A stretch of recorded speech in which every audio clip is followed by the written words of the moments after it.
We welcome you to She Leads the Way, a podcast series by Voluntary Action Network India.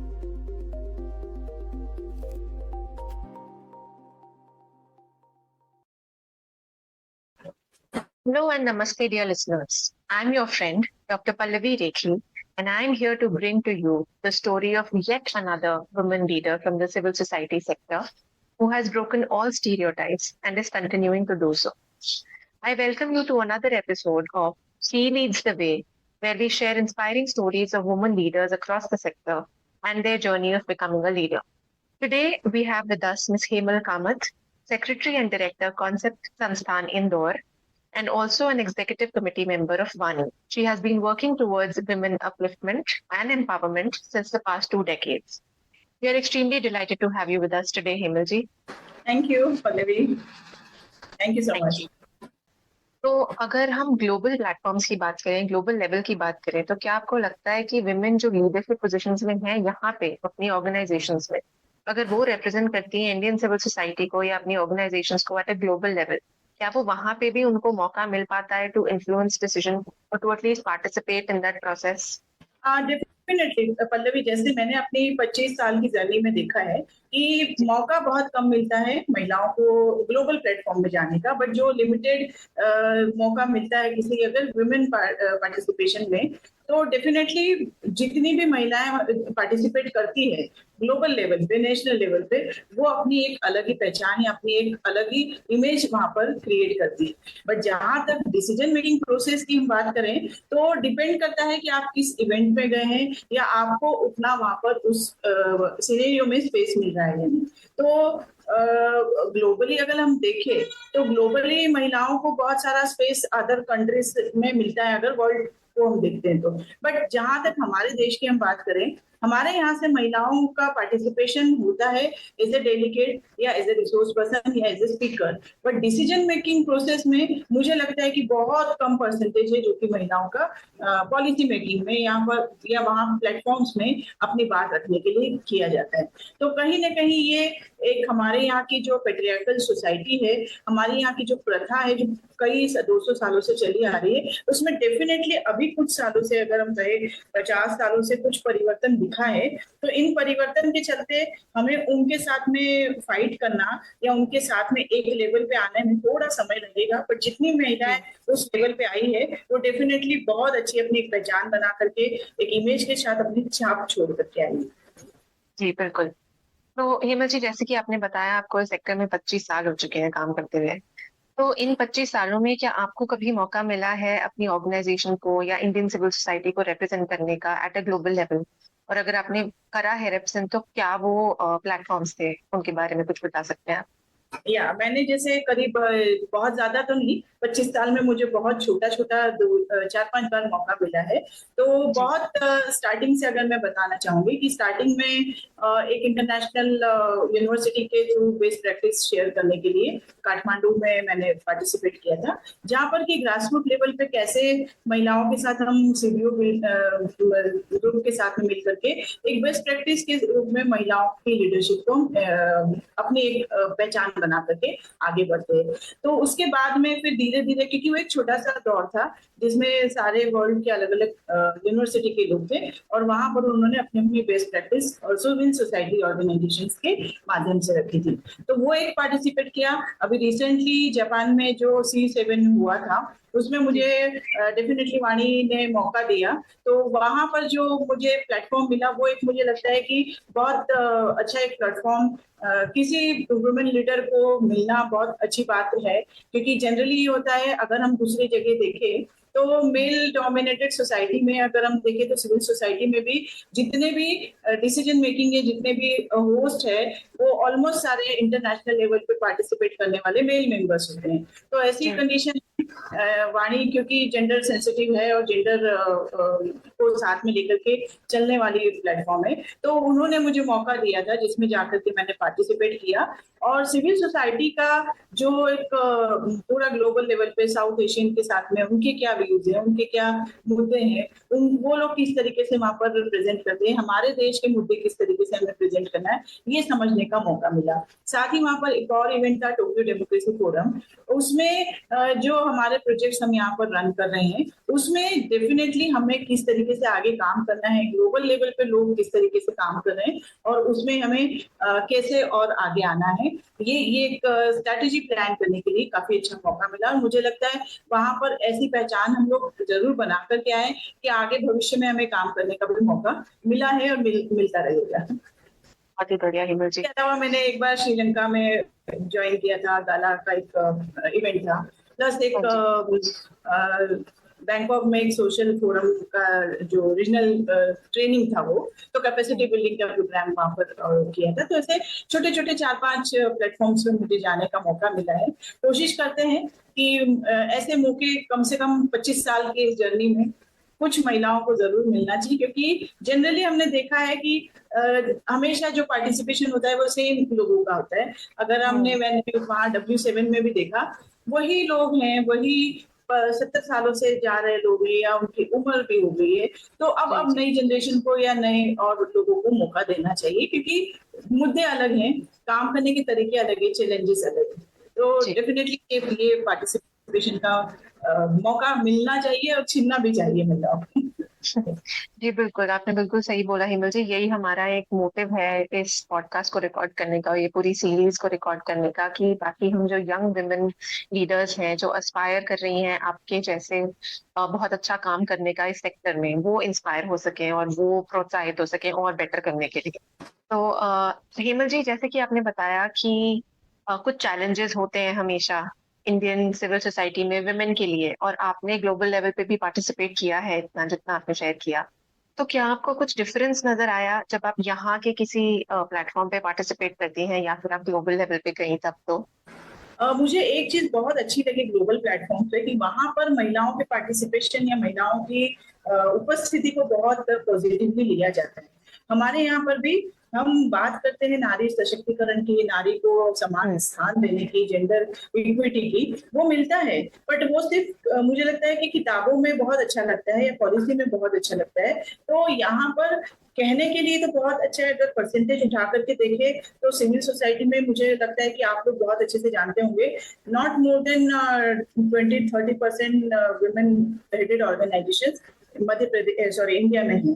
तो इस तरीके के अगर participation के साथ जो भी महिलाएं इतना स्टीरियोटाइप अगर सोसाइटी से या पेट्रियार्कल सोसाइटी से बाहर आती है, तो डेफिनेटली इंडिया में जो हमें स्थान मिलना चाहिए वो उस लेवल पे शायद अभी नहीं मिल रहा है। वो अगेन हमें वैसा स्थान पॉलिसी लेवल पे आना होगा। हाँ, ग्लोबली जो चेंज मुझे लगा, ग्लोबली जो मुझे डिफरेंस लगा कि वहां पर इक्वल अभी माना गया है और इक्वली सबको ट्रीट किया जाता है। वहां पर कोई महिला पुरुष में भेद नहीं दिखा ज्यादा। जरूर वहां पे वायलेंस के तरीके अलग हैं, हमारे यहाँ वायलेंस के तरीके अलग हैं। तो ये डिफरेंस मुझे फील हुआ। प्लस ग्लोबली अगर हम देखें तो पार्टिसिपेशन महिलाओं का बहुत अच्छा, उतना भी हम नहीं कह सकते हैं। 30% ही महिलाओं का पार्टिसिपेशन पॉलिटिकल भी देखे या सिविल सोसाइटी में भी देखे तो बहुत अच्छा परसेंटेज नहीं है। और जहां हम एक बहुत बड़े सिनेरियो में अगर 1000 की कैपेसिटी है, तो उसमें अगर हम 100 वीमेन ही देखते तो डेफिनेटली कह सकते हैं कि उसमें से भी डिसीजन मेकिंग प्रोसेस में रहने वाली महिलाएं या टॉप लीडरशिप में रहने वाली महिलाएं उन 100 में से भी हार्डली 20-30 ही है। तो ये डिफरेंस तो ग्लोबली भी रहेगा और रहा है। तो इसमें चेंज लाना एक सबसे बड़ा चैलेंज पूरा मुझे लगता है यूएन वुमेन इस पे काम काफी कर रही है और आगे भी करना चाहिए, क्योंकि जो कैप्शन है no one should left behind, मैं तो आप सबको ये कहना चालू कर दी हूँ कि not a single non profit women should left behind, क्योंकि नॉन प्रॉफिट वुमेन जो है वो already after corona, after pandemic बहुत ज्यादा अपने आप में पीछे होती जा रही है। तो ग्लोबली पहुंचने में तो एक लंबी जर्नी है। जी जी। तो हेमल जी, जैसे आपने बात करी पेट्रियार्कल सोसाइटी के बारे में, तो आप अपनी प्रोफेशनल और पर्सनल रिस्पॉन्सिबिलिटीज को आप आज इस ओहदे पे हैं कि शायद आप उन चीजों को बैलेंस कर सकती हैं, लेकिन जहां से आपने शुरुआत करी थी वहां से आपने कैसे उन स्टीरियोटाइप्स को ब्रेक किया और कैसे आप आगे बढ़ पाई? ये एक बहुत अच्छी जर्नी मेरी रही है। मैंने अपना मतलब कहते हैं ना कि महिला जब आती है इस दुनिया में तो संघर्ष के लिए ही आती है। मैंने तो जन्म भी संघर्ष के साथ लिया। जब मेरी जर्नी अगर मैं स्टार्ट स्टार्टिंग से कहूँ तो मेरी जन्म भी बहुत चैलेंजेस के साथ हुआ था। मेरी मदर को मैंने जब गर्भ में थी तभी से परेशान करना स्टार्ट किया था। 7 मंथ की प्रेगनेंसी में ही उनका एक्सीडेंट हुआ था एंड 3 मंथ्स वो काफी क्रिटिकल सिचुएशन में थी। तो ऐसा जब जन्म ही उस चैलेंज के साथ हुआ, तो वो जर्नी में मुझे ऐसा लगा कि शायद मुझे आगे भविष्य में अपनी लाइफ के एंड तक चैलेंजेस को एक्सेप्ट करके ही चलना है। तो वो स्टार्टिंग हमारी लाइफ की थी और जैसे आगे बढ़ती चली गई, मैंने एजुकेशन में मैं नेशनल लेवल और ओलंपिक्स में भी अपने पार्टिसिपेट कर चुकी हूँ। तो एक स्पोर्ट्समैन स्पिरिट की जो हम बात करते हैं वो डेफिनेटली मुझे लगता है कि वो स्पोर्ट्समैन स्पिरिट हमारी अंदर में इनबिल्ट हुई है। तो ये चीजों में मुझे लगता है कि धीरे धीरे जैसे बचपन से हमने अपनी जर्नी स्टार्ट की, उस जर्नी में डेफिनेटली कॉलेज टाइम पे आते आते जब मुझे ऐसा लगा कि अब अपनी लाइफ का मुझे अपना एक सिलेक्शन करना है और मेरी फैमिली मुझे बहुत सपोर्टिव थी। मेरी मदर और मेरे पेरेंट्स दोनों बहुत सपोर्टिव थे। तो मैंने सोशल वर्क का अपना एक सिलेक्ट किया। मेरे पास 2-3 ऑप्शन थे, एक्सपोर्ट इंपोर्ट भी था, फैशन डिजाइनिंग में लोग कहते थे जाना चाहिए, जो मेरे लिए बिल्कुल भी मेरा डोमेन में नहीं था। तो मैंने social work, master of social work में अपना एडमिशन लेने के बाद सबसे पहला जॉब मेरे पास में आया था इन मध्य प्रदेश का सबसे ज्यादा खतरनाक इलाका झाबुआ। उस समय में जब 94 में मैंने ज्वाइन किया था, सबसे खतरनाक इलाका रहता था उस समय में। वहां पर एसपी भी पोस्टिंग होने के लिए डरता था और मैं बड़ी एक्साइटेड होकर के गर्म खून था। तो वहां पर जब मैंने ज्वाइन किया, मुझे ऐसा लगता था कि शायद ये जर्नी के लिए मेरे लिए ये स्टार्टिंग बहुत अच्छा है और यहाँ मैं इतना स्ट्रगल सीखूंगी वो ही चीज आगे जा सकती। तो वहां पर मैंने स्टेट गवर्नमेंट का जॉब ज्वाइन किया था। वहीं रहते रहते मेरे पास सेंट्रल का जॉब का ऑफर आया। मैंने एनटीपीसी गाजियाबाद में भी ज्वाइन किया। वहां पर काम करते करते मुझे लगा कि नहीं, मेरा जो जीवन है वो नोटशीट के आधार पे काम करने के लायक नहीं बना है, या किसी के अंडर में काम करने के लिए नहीं बना है, या किसी के अनुसार किए हुए काम के लिए नहीं बना है। तो वो मेरे लिए जर्नी का टर्निंग पॉइंट था और इसमें डेफिनेटली मैंने बहुत सोचने के बाद में, बहुत सारे प्लेटफॉर्म्स पे काम करने के बाद में अपना खुद का ऑर्गेनाइजेशन स्टार्ट किया 2005 में। ये भी एक बहुत बड़ी हमारे लिए चैलेंज था कि ये सोच थी मेरी कि महिलाओं को मौका नहीं मिलता है। तो मैंने स्टार्टिंग से ही ये सोच बनाई थी कि हमें वुमेन हेडेड ऑर्गेनाइजेशन ही रखना है। हम सारे काम करेंगे, ऐसा नहीं है कि महिला संस्था है तो हम सिर्फ महिलाओं के मुद्दों पे ही काम करेंगे, या हम आईजीपी की ट्रेनिंग देंगे तो 4 पापड़ बड़ी की ट्रेनिंग देंगे। हमने अभी यहाँ पर देवास और इंदौर, धार में बड़े बड़े डैम का कंस्ट्रक्शन किया है। लोग कहते हैं कि महिला संस्था होने के बाद आप इस तरीके के soil and water conservation, climate change या हम फूड सिक्योरिटी में काम करें। महिला का विकास तो है ही, उसके लिए तो हम काम कर ही रहे हैं, बट वो काम हमने स्किल डेवलपमेंट पे, उनकी नीड बेस्ड के आधार पे किया है। तो ये बहुत लंबी जर्नी में मुझे लगता है कि चैलेंजेस मुझे बहुत आए हैं। इन चैलेंजेस में मुझे डेफिनेटली सोसाइटी ने बहुत रोकने की भी कोशिश की, पर एक चीज मुझे बहुत प्राउडली कहने की इच्छा होगी कि इतनी जर्नी में मैंने इतने चैलेंजेस फेस किए, बट आज एक क्रिस्टल क्लियर इमेज के साथ में 25 साल के बाद में किसी भी लोगों को के साथ मिलना और उनकी ये आंखों में देखना कि हाँ, इनके काम में वजन है, इनके काम में आवाज है, तो ये मेरे लिए किसी महिला ऑर्गेनाइजेशन के लिए क्रिस्टल क्लियर इमेज के साथ में इतनी क्रिटिकल सिचुएशन में सरवाइव करना, ये मेरे लिए प्राउड की बात है। जी बिल्कुल, आपने जितना भी काम किया है हेमा जी बहुत ही बेशक सराहनीय है। तो हेमा जी, आपने बात करी कि अपने काम की आवाज के बारे में आपने बात करी, तो वो जो आवाज है उसको कैसे लोगों तक पहुंचा सके, उसके लिए विमेन लीडर्स जो हैं वो क्या स्ट्रैटेजीज अपना सकती हैं कि वो पॉलिसी मेकर्स के साथ या डिसीजन मेकर्स के साथ एंगेज कर सकें और अपनी आवाज को तक पहुंचा सके।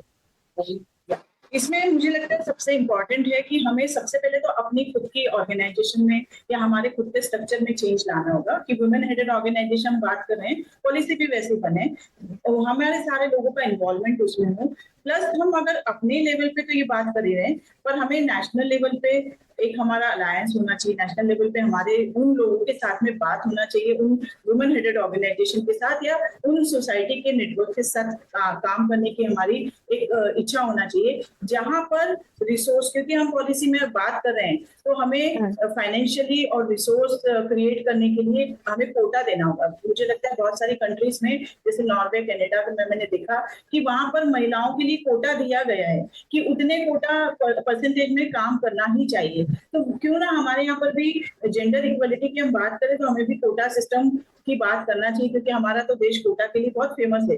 बट महिलाओं के लिए यहाँ पर 100% कोटा है, अगर वो खुद चाहती है तो। बट डिसीजन मेकिंग प्रोसेस में अगर आप अभी डाउन लेवल पे उठा करके देखें तो महिलाओं का पार्टिसिपेशन बहुत अच्छा है, सबसे ज्यादा है। बट डिसीजन मेकिंग में या ग्लोबल लेवल पे महिलाओं को आगे लाने के लिए उन्हें बहुत सारे अलग अलग प्लेटफॉर्म्स की जरूरत है, प्रोग्राम्स की जरूरत है, कैंपेन हमें डिजाइन करना होगा जिसमें कि महिलाओं से संबंधित या जेंडर सेंसिटिव हमारे प्रोग्राम बने, महिलाओं को आगे लाने के लिए उस तरीके की पॉलिसी बने, महिलाओं के साथ काम करने के लिए वैसा उन्हें प्लेटफॉर्म प्रोवाइड हो, सिक्योरिटी हो। सबसे इंपॉर्टेंट है कि उन्हें स्पेस प्रोवाइड हो। ऐसा नहीं है कि महिलाएं आई है तो वो सिर्फ एक आप दिखाने के लिए कि इतना परसेंट पार्टिसिपेशन है। तो ये मुझे लगता है कि स्ट्रेटेजी प्लान करते टाइम हमें इन सब चीजों को सोचना चाहिए कि कहीं ना कहीं महिलाओं को इन्वॉल्व करना ये सिर्फ एक एजेंडा नहीं है, बट महिलाओं को आपको इन्वॉल्व करना ये आपकी एक ड्यूटी है। तो इसमें सबसे बड़ा रोल जो है वो महिलाओं का खुद वुमेन हेडेड ऑर्गेनाइजेशन का भी है या वुमेन लीडर का भी है। फोरम की जैसे हम बात करें, हमने वाणी के साथ मिलकर के भी एक वुमेन फोरम की मुझे लगता है कि सोचा गया है, वो एक सोच बनाई गई है। तो इस सोच को हमको धीरे धीरे आगे लाना होगा, क्योंकि देखा जाए अभी सिविल 20 जैसे एग्जाम्पल की मैं बात करूँ, सिविल 20 अभी जैसे होने वाला है, इसमें अगर हम देखें सिविल सोसाइटी कितनी जा रही है, सबसे बड़ा क्वेश्चन ये है कितनी महिला हेडेड ऑर्गेनाइजेशन उसमें पार्टिसिपेट कर पा रही है। अगर इन्विटेशन भी है तो भी उनके पास रिसोर्सेस नहीं है कि वो पार्टिसिपेट कर पाए। तो ऐसी कथनी करनी जो मुझे लगता है कि यहाँ पर हो रहा है, जो सिस्टम में हो रहा है, उस सिस्टम में चेंज लाने के लिए आवाज तो उठानी होगी। और ये आवाज उठाने के लिए जरूरी नहीं है कि हम कोई आंदोलन करने बैठे या हम कहीं धरना देने बैठे। ये आवाज उठाने के लिए हमें बहुत अच्छे लेवल पे डेटा के साथ में, सारे डॉक्यूमेंट के साथ में, सारी स्टडी के साथ में इस आवाज को उठाना होगा कि कथनी करनी और हमारी लेखनी में अंतर नहीं होना चाहिए। अभी लेखनी बहुत अच्छी है, कथनी और करनी में अंतर बहुत आ रहा है। तो इसमें डेफिनेटली मुझे लगता है कि हमें सभी को मिलकर के आगे लाना होगा और वाणी इसमें बहुत अच्छा रोल प्ले कर सकती है, क्योंकि मुझे याद नहीं आ रहा है कि कोई ऐसा नेटवर्क है पूरे इंडिया में जो कि सीएसओ लीडर, विमेन लीडर के ऊपर काम कर रहा है। डेफिनेटली ग्राउंड लेवल के लोगों के लिए बहुत सारे नेटवर्क काम कर रहे हैं, but CSO leader, women leader पे कोई नेटवर्क अभी तक मेरे जहन में नहीं आया है। तो इस पे जरूर काम करना चाहिए। जी। और हेमा जी, आपने कहा कि जैसे विमेन लीडर्स, इंडिया में जितने विमेन लीडर्स हैं उनके लिए कोई काम नहीं कर रहा है और उनको साथ लेके चलने की, एकजुट करने की जरूरत है। तो वैसे ही अगर हम अक्रॉस बॉर्डर्स बात करें तो अक्रॉस बॉर्डर्स जितने भी विमेन लीडर्स हैं या इन्फ्लुएंशियल पोजीशंस पे विमेन हैं, उन लोगों को अगर कलेक्टिवाइज किया जा सके तो आपको क्या लगता है वो क्या फायदेमंद होगा? डेफिनेटली होगा, क्योंकि देखा जाए जैसे मैंने तो बहुत कम इवेंट्स में पार्टिसिपेट किया है, बट जहां मुझे ऐसा लगता है कि जो महिलाओं का ग्रुप है, जैसे अभी जापान में मैंने C7 में अलग अलग थीमेटिक एरियाज के सेशंस अटेंड किए।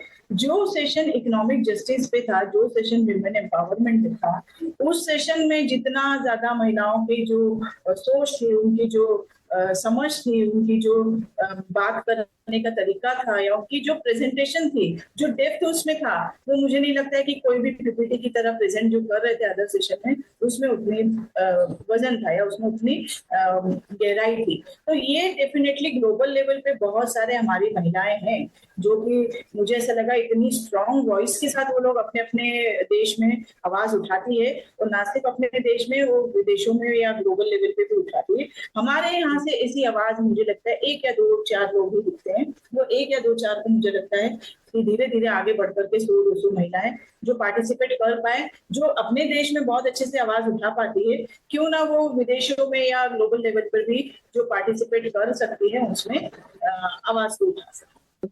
तो हेमा जी, आपकी ये जो जर्नी रही है और आप जो आपकी जो इनकरेजमेंट है, आप कुछ ऐसे विमेन लीडर्स का नाम बता सकती हैं, हमारे साथ शेयर कर सकती हैं जिन्होंने आपको भी इंस्पायर किया हो अपने काम से?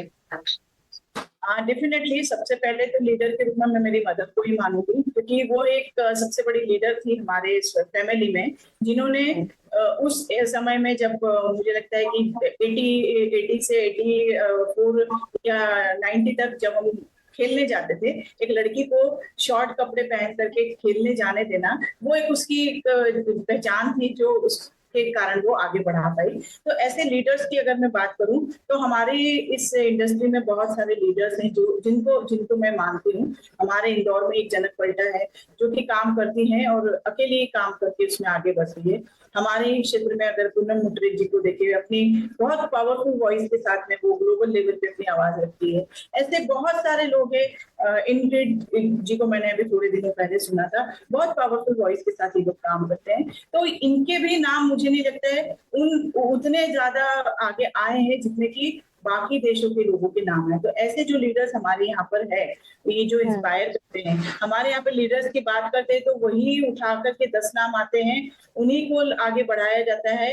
या वुमेन लीडरशिप की बात करें तो किरण बेदी का ही नाम आता है, कल्पना चावला का ही नाम आता है। अभी नामों की लिस्ट बढ़ाना पड़ेगी, ये है, ये रहेंगे, बट इसमें नामों की लिस्ट को बढ़ाना पड़ेगी। सालों तक स्कूलों में या हमारे सिस्टम में हम उन्हीं 10 लोगों के नाम नहीं ले, हम इनकी भी पहचान बनाएं। ये लोग भी पावरफुल वॉइस के साथ में आगे आते हैं और ये लोग अपनी बात को रखते हैं। तो ऐसे बहुत सारे लोग लगे हैं हमारी इस जर्नी में साथ में, जिन्होंने हमें आगे बढ़ाने में बहुत हेल्प किया। जी। तो हेमल जी, आपको क्या लगता है कि ऑर्गेनाइजेशंस जो है वो एक सिस्टमैटिक सिस्टम लेवल पे, ऑर्गेनाइजेशनल लेवल पे क्या कुछ ऐसी चीजें कर सकती हैं, कुछ ऐसी पॉलिसीज अडॉप्ट कर सकती हैं जिससे कि विमेन एम्प्लॉयज को मौका मिले रिप्रेजेंट करने का एट अ ग्लोबल लेवल या आगे बढ़ने का मौका मिले? हाँ, मुझे लगता है कि पॉलिसी में हमें अगेन मैं वही कुछ बात कहना चाहूंगी कि हमें टॉप टू बॉटम महिलाओं का पार्टिसिपेशन सभी लेवल पे बढ़ाना बहुत जरूरी है। दूसरा चीज जो मुझे लगता है कि उन्हें स्पेस देना, रिसोर्स उनके लिए अलग से रखना, ये बहुत इंपॉर्टेंट है। फॉर एग्जाम्पल जैसे हमें हमें किसी प्रोग्राम के लिए एक हमारे पास अच्छा सा प्रोजेक्ट आया है। मैं अपने ही एग्जाम्पल देख रही हूँ कि मेरे पास में डैम रिकंस्ट्रक्शन का एक प्रोजेक्ट था। इसमें उन्होंने महिलाओं, क्योंकि वो CSR का प्रोजेक्ट था, इसमें उन्होंने महिलाओं के पार्टिसिपेशन पे बिल्कुल भी जहन पे उनमें नहीं बात की, जबकि मैंने उस पूरे प्रोग्राम को वुमेन फोकस ओरिएंटेड प्रोग्राम किया था। तो ये एक बहुत बड़ा क्वेश्चन था कि आप इसको वुमेन फोकस कैसे मानते हैं।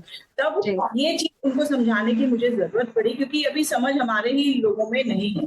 तब उन्हें समझाने की जरूरत पड़ी कि इस तरीके से आप जो पानी का काम कर रहे हैं, पानी रोकेंगे, तालाब में पानी रोकेंगे तो कुआं में पानी बढ़ेगा और नलकूप में पानी बढ़ेगा। डेफिनेटली उसका इम्पैक्ट किसानों की खेतों पे तो पड़ेगा ही डायरेक्ट, बट इनडायरेक्ट तरीके से जो महिलाएं 5 किलोमीटर दूर पानी लेने जा रही है, उनकी हेल्थ डिटोरिएट हो रही है, उनकी अफेक्ट होता है टाइम, तो उनको पास में पानी मिलेगा तो ये उनके लिए बहुत जरूरी होगा। तो ऐसे ही ग्लोबल लेवल पे भी पहचान बनानी होगी, स्पेस बनाना होगा, और वो स्ट्रेटेजी हमको कोई भी प्रोजेक्ट ले, कोई भी प्रोग्राम ले, हमें वो स्ट्रेटेजी में रखना होगा कि women is our focal point, जैसे मैंने रखा है।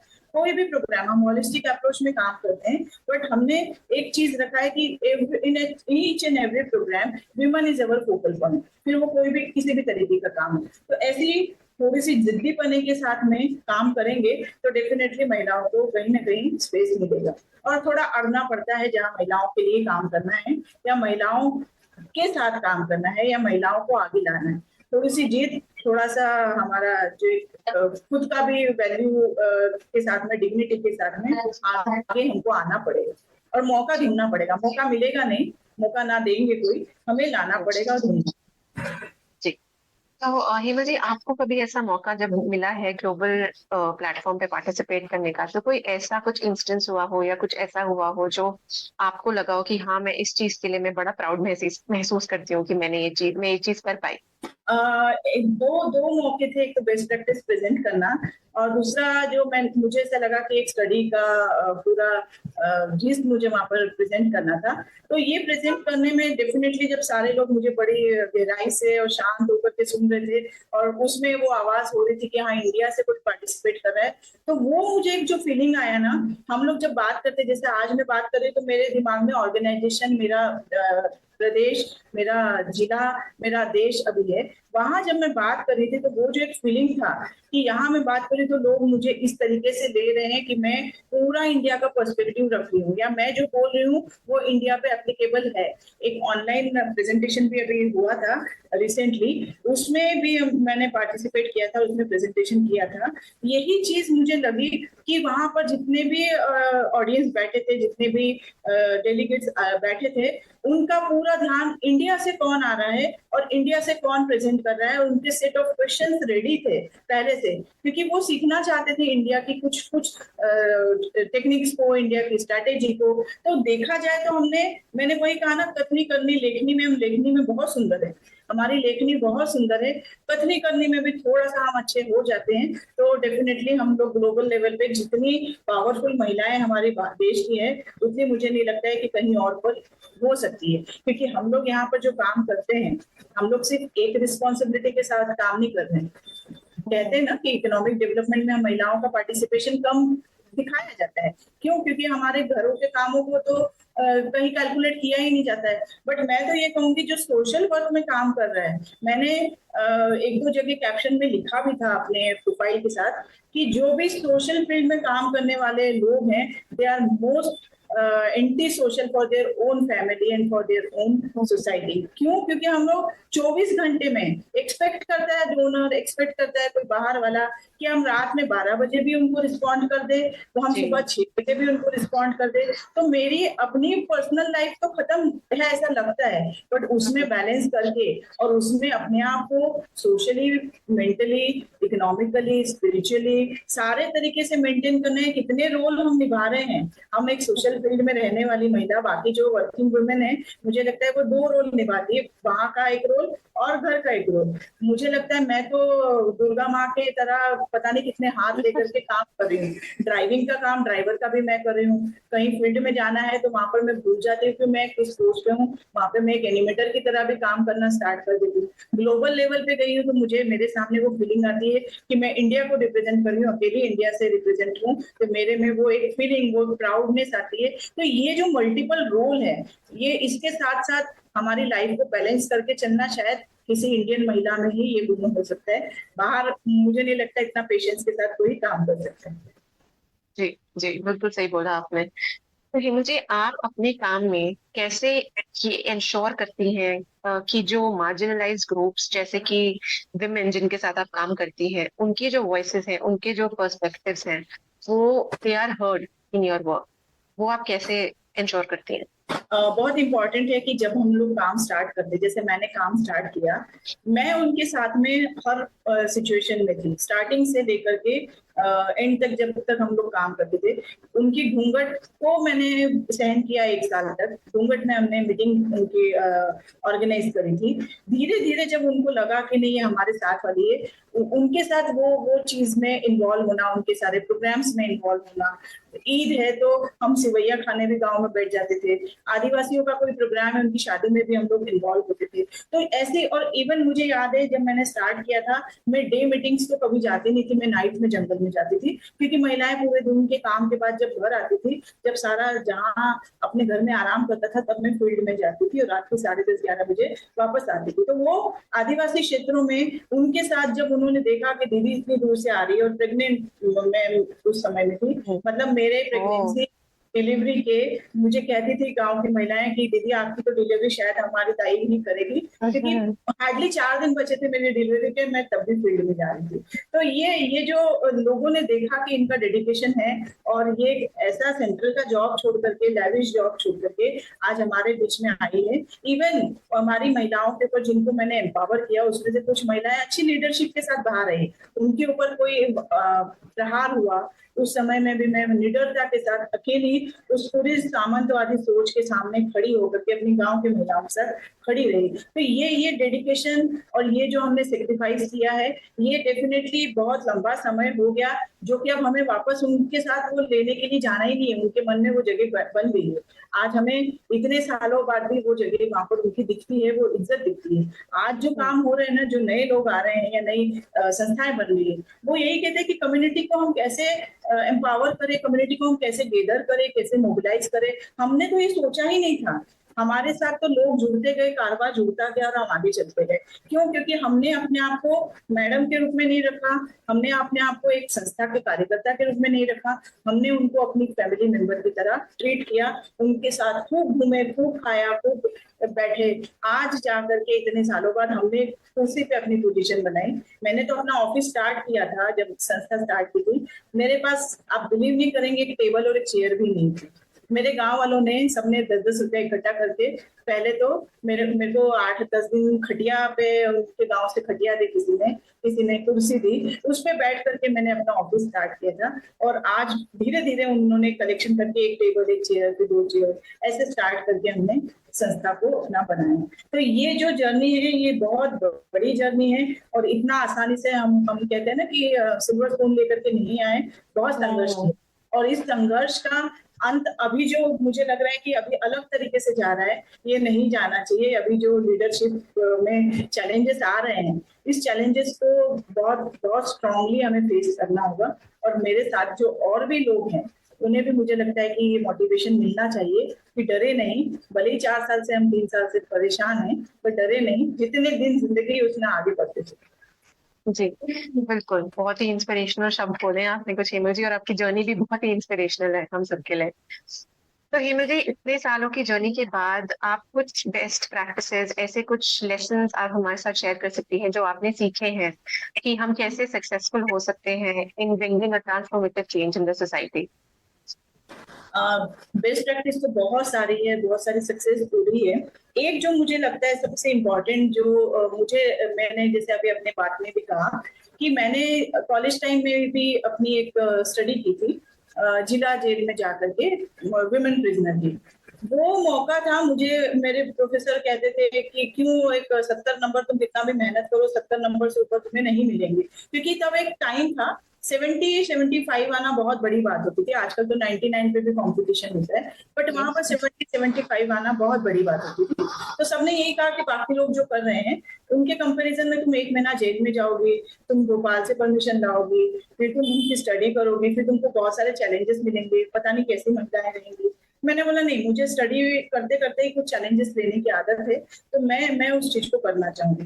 तो वो एक मेरे लिए बहुत अच्छा मौका था। जब मैंने देखा, आप बिलीव नहीं करोगे, जो मैंने स्टडी किया, मुझे वो बाहर पब्लिश करने की परमिशन नहीं थी, बट जो इंटरनली जब मैं उनसे बात करती थी, 1.5 महीना मैं पूरा गई थी वहां पर, सुबह से शाम तक अंदर जेल में उनके बैरक के बाहर बैठी रहती थी, उनसे बात करती थी कि महिलाएं, मैंने अपने घर में भी देखा था कि महिलाओं में जो विल पावर है, जो काम करने का तरीका है, वो यहाँ पे भी आज मैंने कॉलेज में पढ़ते पढ़ते भी देखा है। इसी के साथ जब मैंने ऑर्गेनाइजेशन में काम स्टार्ट किया, मैंने यही सोच बनाई थी कि हमें सोच अपनी क्लियर रखना है, काम क्लियर रखना है। सामंतवादी सोच उस समय में बहुत ज्यादा हावी थी हमारे ऊपर। तो जितनी भी एक डिवाइडेशन था कि गरीब तबके की आदिवासी महिलाएं, उनका काम है बस इतने ही।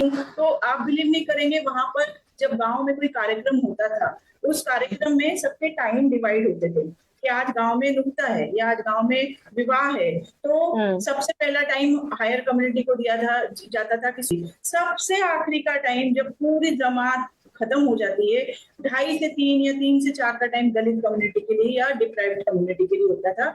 उसमें से गलती से कोई एक व्यक्ति जाकर के किसी पहले वाले ग्रुप में बैठ जाए तो उसके ऊपर जो हिंसा होती थी, ये बहुत सारे मेरे लिए मतलब हिलने वाले, मेरे काम को आगे बढ़ाने के लिए बहुत सारी चीजें, ये जो है फैक्टर्स है, इन्वॉल्व हुए।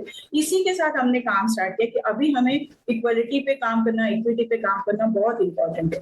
तब हमने फिर काम स्टार्ट किया वहां पर कि मैंने जो प्रोग्राम किए, सारे किसान जो बहुत तथाकथित बड़े बड़े किसान थे, उनको भी इन्वॉल्व किया, साथ में छोटे तबके के भी किसानों को इन्वॉल्व किया। जब काम करने का मौका आया, तब उन बड़े किसानों से मैंने छोटे किसानों के लिए रिस्पेक्ट करवाया कि ये पहले मौका आएगा, ये पहले खाएंगे, बाद में हम लोग खाएंगे। वो एक चेंज आना छोटी सी बात है, पर ये उनको जो सम्मान, उनकी आंखों में जो आंसू थे कि आज पहली बार हमने गांव में, दीदी ने हमको पहला मौका दिया खाने का, और ये जो लोग पहले खाते थे उनको बाद में, ये बहुत बड़ी बात नहीं है, पर उनके लिए लाइफ का एक सबसे बड़ा। ऐसे ही दूसरा अगर हम देखें, हमने आदिवासी क्षेत्र में काम किया, तब हमें ऐसा लगा कि एक हमारी जो लीडर है वो बहुत अच्छे से अपने काम को लेकर के आती थी, मेरे साथ हमेशा खड़ी रहती थी। पर वहां के जो बड़े सामंत किसान थे, वो उनके यहाँ पे लेबर का काम करते थे। तो जब उन्होंने ग्राम सभा में इन्हें महिलाओं को भेजना स्टार्ट किया, पहले महिलाएं ग्राम सभा में नहीं जाती थी। धीरे धीरे जब कुछ महिलाएं जाने लगी तो उन्होंने क्वेश्चन रेज किए कि आप ये साइन जो हमसे ले रहे हैं, इसमें हमने तो काम किया नहीं है, महिलाओं का तो इसमें कोई भागीदारी नहीं है, उनकी मजदूरी तो इतनी है, आपने ये काम किया नहीं। इन क्वेश्चंस के कारण उस महिला के ऊपर उन्होंने 4 लोगों ने रेप अटेम्प्ट भी किया था और उनके ऊपर तलवार से वार भी किया था। वो एक मौका था जो मेरे लिए सबसे ज्यादा चैलेंजिंग था कि उस समय में पूरी कम्युनिटी घबरा गई थी, सारे लोग डर गए थे, क्योंकि वो 5 पावरफुल लोगों के सामने 500 लोग दब के बैठ रहते थे जिंदगी में, क्योंकि वो उनका माए बाप बोलते हैं ना, वैसे टाइप से काम करने वाले लोग थे, उनको रोजगार देने वाले लोग थे। वहां पर मुझे भी कहा गया था कि मैडम आप 15 दिन मत आइए, यहाँ पर अभी थोड़ा सा माहौल खराब है। मैं अगर उस दिन रुक जाती तो मैं शायद जिंदगी में कभी आगे नहीं बढ़ पाती। मैं उसी दिन उसी समय में शाम को, अगेन मेरी वो इवनिंग विजिट रहती थी, मैं शाम को 5 बजे गई। खबर हुई वहां पर कि मैडम तो डर नहीं रही, वो तो आ रही है और अकेली आ रही है, ड्राइवर है साथ में उनका। वो लोग बिलीव नहीं करेंगे, हाईवे के रोड पे गांव के अंदर जाने के वहीं पर एक इस तरफ रोड के एक लठ लेके बैठा है, एक संबल लेकर के बैठा है, एक तलवार लेकर के बैठा है, सिर्फ मुझे डराने के लिए कि ये सब देख करके शायद ये मैडम वापस भाग जाएंगी। मैं वहां जाकर के गाड़ी को जानबूझ के उनके सामने रोका, गाड़ी से उतरी, मैंने गाड़ी के आसपास घूम करके देखा कि कहीं ये लोग कुछ वार करेंगे। मैंने गांव वालों को कहा था मैं आ रही हूँ, तुमको लगता है तुमने आज उस महिला का साथ नहीं दिया, तुमको लगता है कि तुम्हारी दीदी पे वार होगा और तुम लोग खड़े मुख्य दर्शक बनते रहोगे, तो कोई बात नहीं, आज मैं यहाँ पर अपनी कहानी खत्म करती जाऊंगी। वो एक मौका था जब उन लोगों ने देखा कि मैडम उतर करके अकेली खड़ी है और वो लोग सामने तलवार, संबल और लठ लेकर के खड़े थे। उन्होंने कुछ नहीं बोला, वो सिर्फ मुझे डराने के लिए बार बार संबल को नीचे आवाज कर रहे थे, तलवार घुमा रहे थे। पर जैसे ही उन्होंने तलवार घुमाई, बिलीव नहीं करेंगे, 5 मिनट के अंदर मेरे गांव के 400 लोग वहां पर इकट्ठे हो गए जो उस महिला के साथ आने के लिए डर रहे थे। तो ये मोटिवेशन देना, ये लोगों को लाने के लिए कि मैं भी डर नहीं रही, मैं उस दिन डर जाती तो शायद वो आगे आने वाले समय में और भी महिलाओं को अपना शिकार करते। तो ये हमारे लिए बहुत बड़ी जर्नी थी।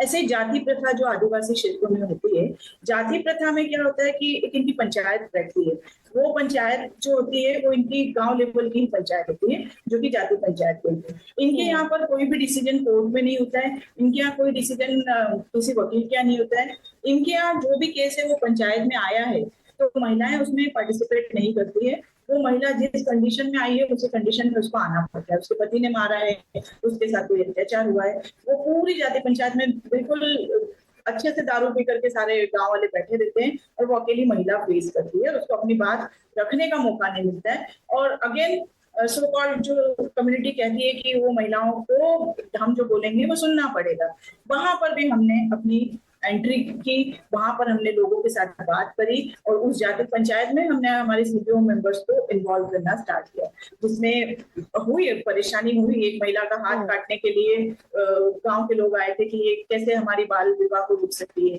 हमारी तो प्रथा है बच्ची जवान होने के प्यूबर्टी की एज में आने के पहले उसकी शादी कर दी जाएगी।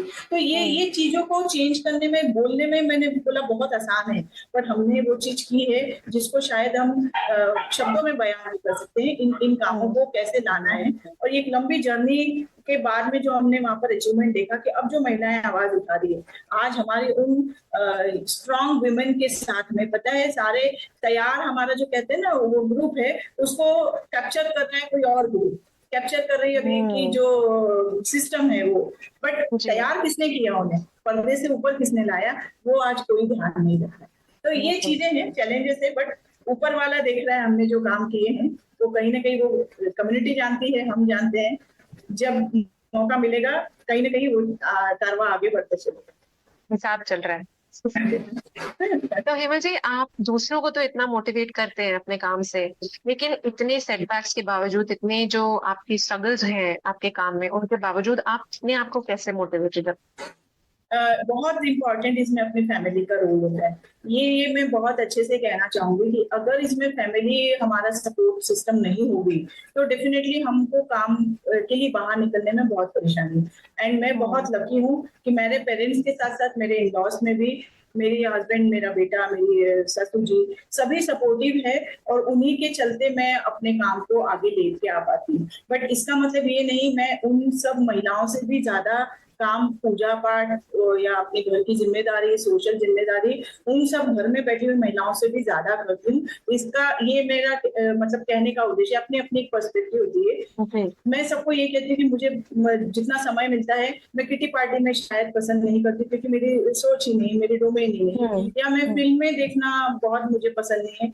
वो 3 घंटे में मेरे हाथ पैर चलते रहते, क्या करूँ क्या करूँ, तो वो मुझे शांत नहीं बैठना है। तो वो टाइम जो मिलता है, थोड़ा फ्री टाइम, वो टाइम मुझे लगता है कि अपनी फैमिली को क्वालिटी टाइम देना, अपनी फैमिली के लिए कुछ सोशल रिस्पॉन्सिबिलिटी मुझे करना, ना सिर्फ मेरी फैमिली, जैसे मुझे अपने फैमिली के साथ साथ अपने मदर की फैमिली को भी देखना है, या मेरी सोसाइटी में जो अलग अलग लोग हैं उनके साथ भी काम करना है। तो ये बैलेंस करने में बहुत इंपॉर्टेंट रोल मेरी फैमिली का होता है। और डेफिनेटली अपनी भी एक एस्पिरेशन होता है, अपनी भी एक इच्छा, डिटर्मिनेशन होता है कि कैसे हमें काम करना है। जैसे मैंने कहा कि क्वालिटी टाइम कहाँ देना है, ये इंपॉर्टेंट होता है। मैंने बहुत अच्छे से डिवाइड करके रखा है उस टाइम को।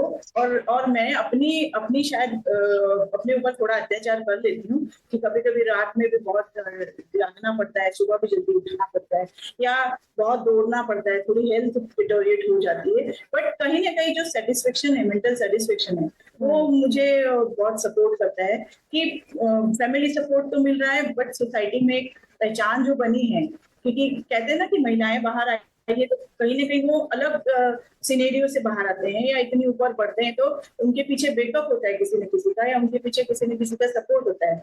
मैं तो जीरो से स्टार्ट करी हूँ, मेरी फैमिली बैकग्राउंड एकदम डिफरेंट है, सब इंजीनियर है, वो सारी फैमिली इंजीनियर है, तो मैं सबको कहती हूँ मैं सोशल इंजीनियर हूँ। तो कहीं ना कहीं फैमिली का इस फील्ड में सपोर्ट तो बिल्कुल नहीं हो पाता है, बट मैंने अपने आप को जीरो से ऊपर लाया है। तो ये मेरा भी डिटर्मिनेशन है और मेरी जिद है, मैं जिद के साथ में काम करती हूँ कि आज मैंने सोच लिया है ये करना है तो इस काम को करना ही, फिर वो कितना भी समय लगे, कितने भी हेल्प लगे। तो ये एक डिटर्मिनेशन, डेडिकेशन और हमारा टारगेट, हमें फिक्स फोकस होकर के काम करना, ये बहुत इम्पोर्टेंट है। थैंक यू हेमल जी। तो आखिरी में आप हमारे लिसनर्स को और जो विमेन आज ज्वाइन करती हैं सोशल सेक्टर को, तो क्या मैसेज देना चाहिए? मुझे लगता है कि सबसे इम्पोर्टेंट अगर हम कोई बात करें तो एक चीज है जो हर महिला को समझना चाहिए कि हमने अपने जीवन में किसी भी चीज से बढ़ के खुद के जीवन की खुद नायिका हम खुद बने, किसी भी सिस्टम का, किसी भी सोसाइटी का या किसी भी स्ट्रक्चर का हम शिकार ना बने। खुद की नायिका खुद बने, हम किसी सिस्टम का शिकार ना हो, अपनी पहचान खुद बनाए, आगे बढ़ते चले और लोगों को भी बढ़ाते चले। ये बहुत इंपॉर्टेंट है। हम जो 10% या 20% अभी हैं, डेफिनेटली आने वाले समय में 50% हो सके, क्योंकि महिलाओं में अगर हम देखें, अब बच्चियों की शिक्षा का परसेंटेज बहुत अच्छा हो रहा है, हायर एजुकेशन के उसमें देखें तो डेफिनेटली आने वाले समय में लड़कियां जो है, महिलाएं जो है, वो इस फील्ड में भी डेफिनेटली आएंगी और आगे बढ़ती चलेंगी। एक जो मुझे लगता है कि जो महिलाओं ने अपनी खुद की किस्मत बनाई है, उन महिलाओं से हम इंस्पिरेशन लेकर के अपना रास्ता खुद चुनते चले और आगे बढ़ते चले। इस कारवां को हम कहीं ना रोके और लोगों के साथ लेके चले। थैंक यू जी। Thank you so much Hemal ji for joining us today. It was a pleasure speaking with you. आपको सुन के मैं जितना मोटिवेट हुई हूँ, आई एम श्योर कि हमारे जितने भी स्पीकर्स हैं, जितने भी लिसनर्स हैं, वो भी बहुत मोटिवेट हुए होंगे आपकी बातें सुन के। So thank you listeners for joining us today. For another enriching episode, do join us next week where we will be talking to another woman leader from the civil society. Till then, namaste and goodbye.